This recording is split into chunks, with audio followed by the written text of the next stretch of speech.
नमस्कार, मैं हूं श्रद्धा। आप देख रहे हैं न्यूज 24। यूपी चुनाव में बहुत कंफ्यूजन है, कौन किसके साथ है ये अब तक क्लियर नहीं हो पा रहा है। किसानों ने बीजेपी को उलझा दिया है और आरएलडी ने समाजवादी पार्टी को अगर मगर की स्थिति में डाल दिया है। रैलियों में वादे तो किए जा रहे हैं, मगर अंदर खाने पार्टियां बहुत ही धर्म संकट में है। इस बार यूपी के चुनाव में हर कोई किसान आंदोलन को भुनाने की कोशिश कर रहा है, मगर फिलहाल किसी भी मुद्दे से ज्यादा बड़ा नजर आ रहा है जाटों का मुद्दा। आखिर यूपी में सत्ता की लड़ाई क्यों और ज्यादा जटिल हो गई है, यह आपको अपनी इस एक्सक्लूसिव रिपोर्ट के जरिए चलिए बताते हैं।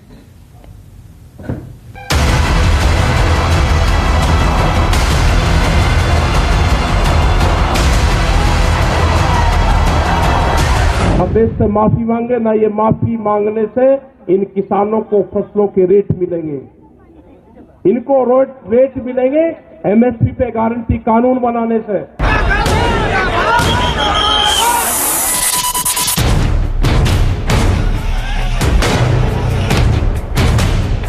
जवाहरलाल नेहरू जिन्ना एक ही संस्था में पढ़ करके बैरिस्टर बन करके आए।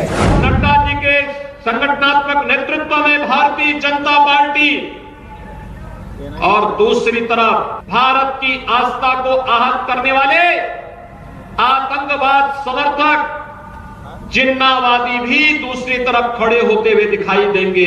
इस प्रदेश में न सपा लड़ रही है और न बसपा लड़ रही है, सिर्फ कांग्रेस ही ये लड़ाई लड़ सकती है। बीजेपी किसानों से जितनी दूर है, उतनी ही दूरियां बरकरार हैं समाजवादी पार्टी और आरएलडी के बीच। यूपी चुनाव सिर पर हैं, मगर पार्टियों में कंफ्यूजन की भरमार है। रैलियों के पीछे की रणनीति तय नहीं हो पा रही है। कृषि कानूनों की वापसी के बाद बीजेपी को ये लगा कि उनके लिए उत्तर प्रदेश में फ्रंट फुट पर खेलना आसान हो जाएगा, लेकिन किसान नेताओं ने आंदोलन वापसी के लिए 6 शर्तें सामने रख दी। बीजेपी को इसके बाद अपनी रणनीति पर फिर से विचार करनी पड़ रहा है। खासतौर पर पश्चिमी उत्तर प्रदेश में बीजेपी को नए सिरे से माथापच्ची करनी पड़ेगी। हालांकि बीजेपी का ये मानना है कि किसान तो उनके साथ आएगा ही, साथ ही साथ पूरा यूपी उनके विकास को समर्थन भी जरूर देगा।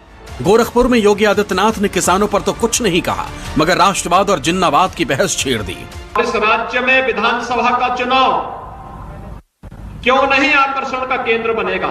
एक तरफ भारत की आन बान और शान की रक्षा करने, भारत को दुनिया में समर्थ और सशक्त राष्ट्र के रूप में स्थापित करने वाले प्रधानमंत्री नरेंद्र मोदी जी के नेतृत्व में, माननीय श्री जगत प्रकाश नड्डा जी के संगठनात्मक नेतृत्व में भारतीय जनता पार्टी और दूसरी तरफ भारत की आस्था को आहत करने वाले आतंकवाद समर्थक जिन्नावादी भी दूसरी तरफ खड़े होते हुए दिखाई देंगे।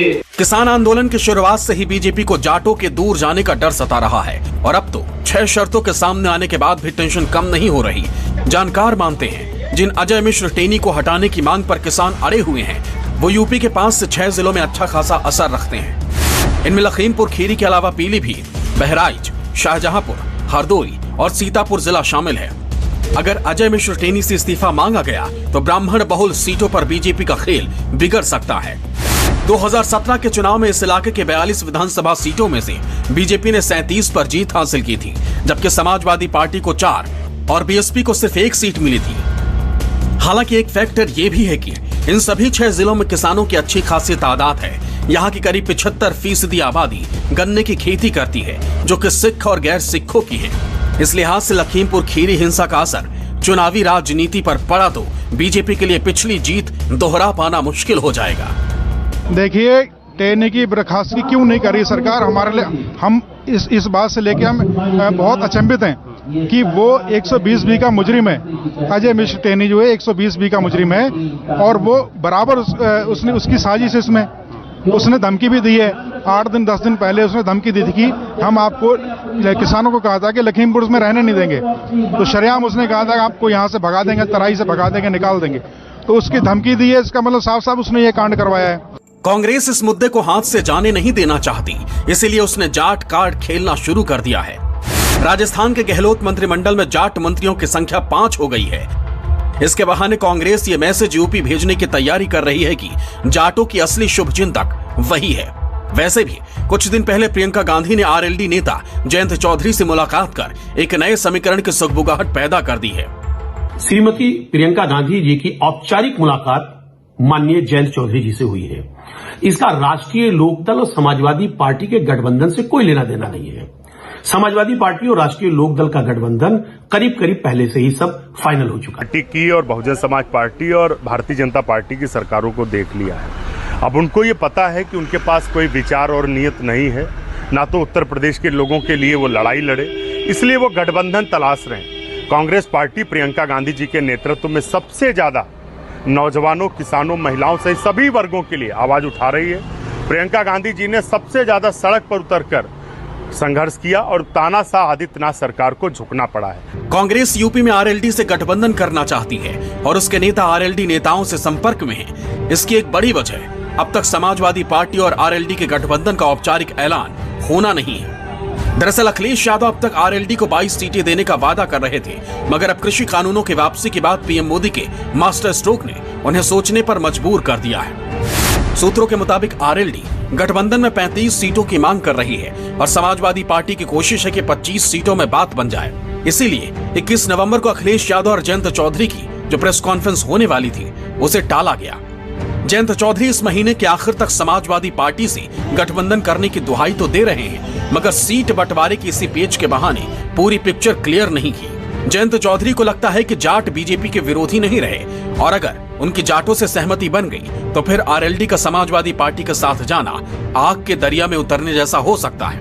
आरएलडी ने कोई चुप्पी नहीं साध रखी है। राष्ट्रीय लोकदल और समाजवादी पार्टी के बीच में वैचारिक गठबंधन है और दोनों दलों के लोग, दोनों दलों के कार्यकर्ता पहले भी साथ में काम कर चुके हैं और राष्ट्रीय लोकदल के राष्ट्रीय अध्यक्ष चौधरी जयंत सिंह के बीच में और समाजवादी पार्टी के राष्ट्रीय अध्यक्ष माननीय अखिलेश यादव जी के बीच में बहुत अच्छी अंडरस्टैंडिंग है। दोनों मिलकर के उत्तर प्रदेश से भारतीय जनता पार्टी को साफ करना चाहते हैं।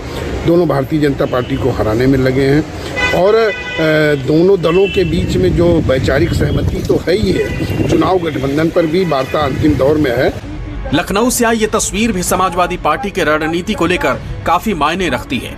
यूं तो मुलायम सिंह यादव के जन्मदिन का डायरेक्ट सियासी कनेक्शन नहीं, मगर अखिलेश यादव पशुपेश में उलझे हुए हैं। कयास लगाए जा रहे थे कि मुलायम सिंह के जन्मदिन पर अखिलेश यादव और उनके चाचा शिवपाल यादव साथ नजर आ सकते हैं, मगर ऐसा हुआ नहीं। इधर यूपी में 100 सीटों पर चुनाव लड़ने का दम भरने वाले असदुद्दीन ओवैसी भी गणित बिगाड़ने की कोशिश में है। यूपी के बाराबंकी में ओवैसी ने चेतावनी दी, अगर कृषि कानूनों की तरह सीए और एनआरसी कानून वापस नहीं लिया जाता तो यूपी की सड़कें शाहीन बाग में तब्दील हो जाएंगी। किसानों के लिए ये 3 कानूनों को, कृषि कानूनों को वापस लिया। हम आपसे इस बात का डिमांड करते हैं कि CAA कानून को भी वापस लिया जाए। क्या आपको मंजूर है कि CAA का कानून वापस लिया जाए? अरे अगर है मंजूर तो कहो मंजूर, ताकि मालूम हो जाए मोदी जी को, वरना बोलेंगे मैं ही तपस्या किया था। हमसे मीडिया वाले पूछ रहे हैं कि अगर नहीं करे तो क्या करेंगे? अगर NPR और NRC का कानून बनाएंगे तो हम दोबारा रोड पे निकलेंगे, यहीं पर भी शाहीन बाग बनेगा इंशाअल्लाह ताला। याद रखना, हम खुद आएंगे यहाँ पर। पूर्वांचल में 164 सीटें आती हैं, जहां बीजेपी को अच्छी खासी जीत की आस है, मगर अब लड़ाई पश्चिमी यूपी में अगवा बनने को लेकर चल रही है। हालांकि किसान आंदोलन और लखीमपुर खीरी मामले के बाद हालात बदले हुए हैं। नेता मंथन कर रहे हैं, पार्टियां गठबंधन का ऐलान नहीं कर पा रही हैं। लखनऊ से अशोक तिवारी के साथ ब्यूरो रिपोर्ट, न्यूज़ 24।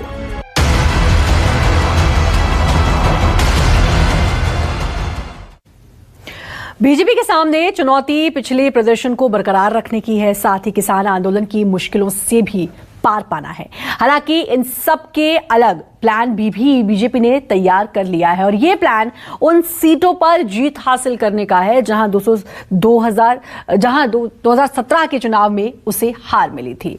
आपको दिखाते हैं कि बीजेपी ने कौन सी सीटों को जिताने के लिए योगी आदित्यनाथ और अमित शाह पर खास जिम्मेदारी डाली है। मोदी सरकार ने घोषणा किया है कि पार्लियामेंट के अगले सत्र में 3 कृषि कानूनों को हम वापस ले लेंगे।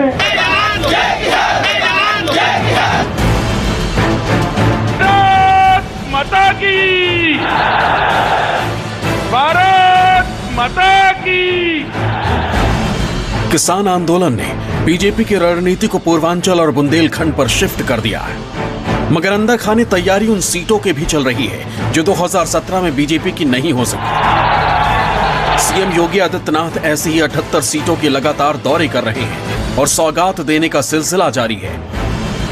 शाहजहांपुर की जलालाबाद सीट पर बीजेपी हारी थी, यहां 269 करोड़ की परियोजनाओं को हरी झंडी दी गई। आजमगढ़ सीट पर बीजेपी जीत हासिल नहीं कर सकी, यहां यूनिवर्सिटी की आधारशिला रखी गई।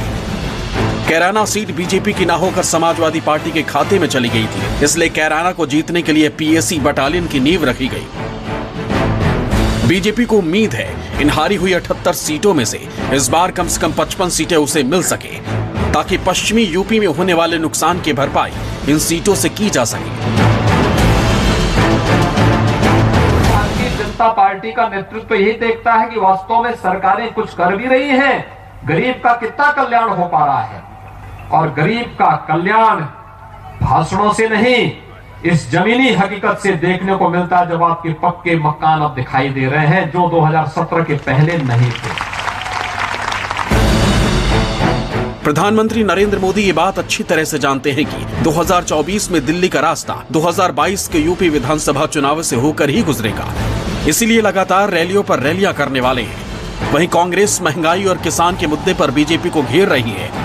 कांग्रेस को लगता है कि समाजवादी पार्टी का अभी तक एकजुट न होना और बीजेपी के खिलाफ किसानों की नाराजगी उनके फेवर में जा सकती है, इसीलिए हर वो मुमकिन रणनीति अमल में लाई जा रही है जिससे खोई हुई जमीन किसी तरह वापस पाई जा सके। नौजवानों की 20 लाख नौकरियों को हो, किसानों का कर्ज माफ हो, बिजली बिल हाफ हो, महिलाओं को स्मार्टफोन स्कूटी हो, या उत्तर प्रदेश में 40% महिलाओं को टिकट में भागीदारी, उससे उत्तर प्रदेश में अब बदलाव होने जा रहा है। अब भाजपा सरकार के बदले लोग कांग्रेस की सरकार उत्तर प्रदेश में देख रहे हैं। 2022 में कांग्रेस पार्टी प्रियंका गांधी जी के नेतृत्व में पूर्ण बहुमत की सरकार बनाने जा रही है।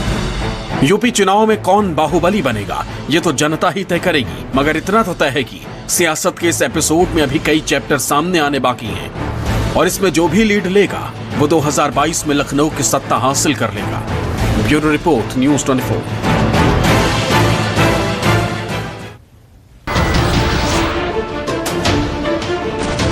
नमस्कार, मैं हूं मानक गुप्ता। अगर आपको हमारा ये वीडियो पसंद आया हो तो इसे लाइक और शेयर जरूर करें, और हां, हमें सब्सक्राइब और फॉलो करना ना भूलें ताकि आप देश और दुनिया की कोई खबर मिस ना करें। तो जुड़े रहिए हमारे साथ और देखते रहिए न्यूज़ 24।